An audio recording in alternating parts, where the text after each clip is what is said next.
Hi everyone, চলে আসলাম চিংড়ি শুটকি রেসিপি নিয়ে। তো কড়াইতে তেল গরম হতে দিয়েছিলাম, ওখানে দিয়ে দিয়েছিলাম রসুন কুচি।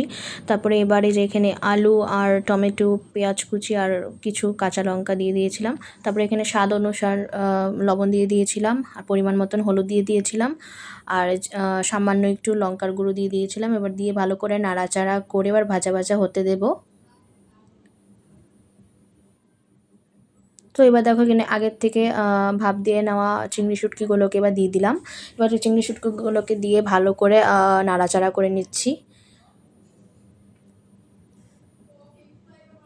তো এবার দেখো এখানে এই যে সামান্য পরিমাণে জিরার গুঁড়ো দিয়ে দিয়েছিলাম, আর একটু সামান্য চিনি দিয়ে দিয়েছিলাম। চিনিটা অপশনাল, যারা খাও না তারা দেবে না, আমরা চিনি পছন্দ করি যে কোনো রান্নাতে, তো আমরা দিয়ে দিয়েছিলাম। তো যাই হোক, এবার ভালো করে নাড়াচাড়া করে আবার একটু ভাজা ভাজা হতে দিয়েছি। তো ভাজা ভাজা হয়ে যাওয়ার পর এখানে সামান্য পরিমাণে জল দিয়ে দেবো, যাতে ভালো করে আলুগুলো সেদ্ধ হয়ে যায় সেটার জন্য। তো এবার দেখো ভালো করে জলের সাথে সবজিগুলোকে ভালো করে মিশিয়ে দিচ্ছি। তো দেখতেই পাচ্ছ ভালো করে উতলিয়ে গেছে, ভালো করে সেদ্ধ হচ্ছে।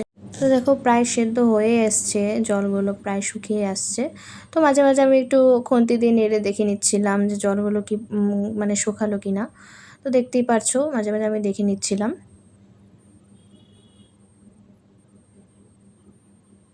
তো দেখো প্রায় জলগুলো শুকিয়ে এসছে, এবার মানে আমি নামানোর সময় হয়ে গেছে।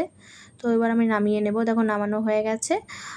তো চিংড়ি শুটকির রেসিপিটা তোমাদের কেমন লাগলো জানি না। তো ভিডিওটা এই অবধি। টাটা, সবাই ভালো থেকো, সুস্থ থেকো।